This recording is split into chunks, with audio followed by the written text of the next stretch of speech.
Can you tell me what brought you into Parkville Women's Clinic?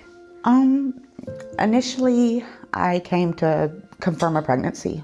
Okay. And so did you do a home test? And Yes, that's what I did. I did a home test, and they're not, right, you just need the whole, right, the proof, confirmation. yes. Right. Okay. And how did you feel? Did you want to be pregnant? Was this a pregnancy that you were happy about, or? No. Okay. That's okay. And it's okay. It's all right.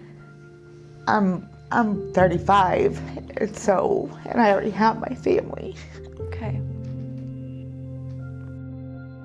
So what I initially was looking for was abortion places, and whenever I Googled it, this is how I found you guys, was you guys were the first one that came up near me.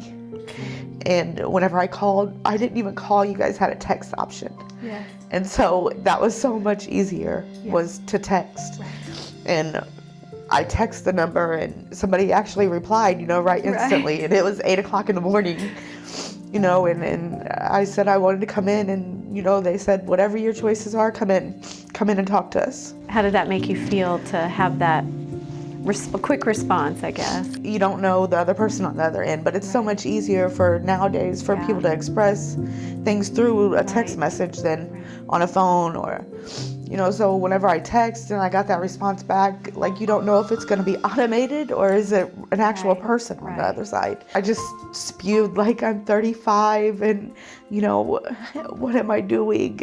And the other person replied, and they said, it sounds like it's a lot. If you want to come in and talk to us, set up an appointment.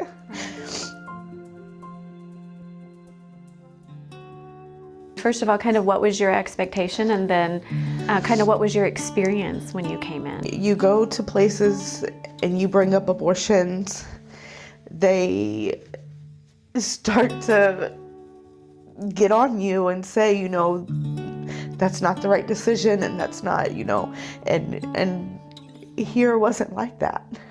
The people that I talked to, the very first woman, it was Janet, and she's like, whatever decision you make, we're gonna be here for you. And I felt that. She said, even if you have an abortion, she's like, after that, come back. And it makes you more comfortable, because you guys aren't the ones sitting here, harping on me, an abortion, and instantly, it wasn't like that at all. When you got the confirmation, you were offered, I think, an ultrasound. Yes. Maybe. Were you able to view the heartbeat? I was way further along than I initially thought. I was, I thought I was maybe 6 weeks, but then I was 16 or 14 weeks. And so, and I seen that, and you could see the little movements, and then like that still didn't deteriorate me any, though. It didn't change my mind.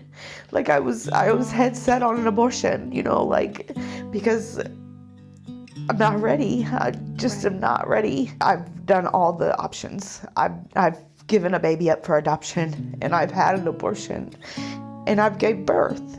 And it's the easy way out is to have the abortions, but it's a lifelong weight you're going to carry with you. Right. And I know that. But I was still willing to carry that, because it's better than raising a baby by yourself. So you mentioned a past abortion. Do you feel like, how was that experience for you? I mean, is it something? Horrible. Yeah.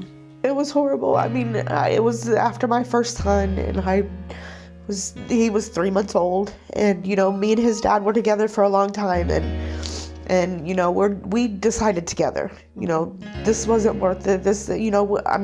We just had a baby, and I was 19. I just graduated high school. So I'm like, we just can't do this. We're not ready for it. This is my first, and I'm just now getting into this one, and, just now getting to sleep through the night, and we're just not ready for another one.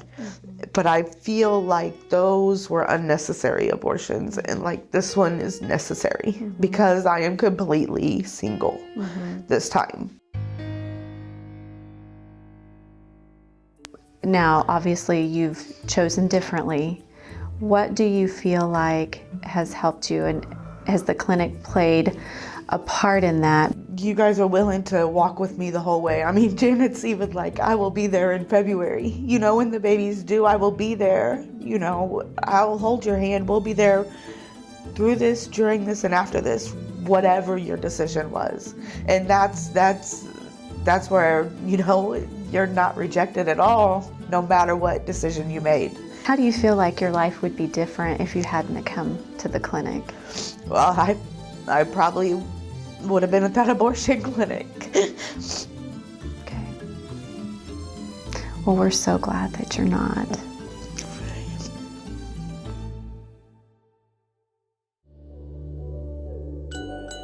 What would you like to say to people that will be at our banquet? What would you like for them to know as they hear your story and think about possibly giving to the mission of Parkville Women's Clinic? That this is one of the only places that a 35-year-old single mother has to go to. If there's more advertisement or more, you know, more for Parkville Women's Clinic to be able to be out there more, then maybe that could help more people, because I'm sure I'm not the only one in this situation. No, you're definitely not. I just had an ultrasound yesterday, and Yeah, tell us. body's obviously bigger, and you know, we were able to, you know, see the sex, and you know, and So you think you're having a boy. Okay. And I'm super ecstatic about that. And when is this baby boy due now? He is due February 19th. And you're able to get excited now? Yeah, knowing that I'm not by myself. Yeah. You know, I have you guys, you know, family or not, you know, Yeah. it's good to have somebody, you know, because walking through this alone is a nightmare. Well, we may not be your blood family, but we're your new family. Right, exactly, and I feel comfortable, and I'm not the type, you know, to just let people in. Maybe. Right. Well, we're glad that you found us too. Yeah, me too.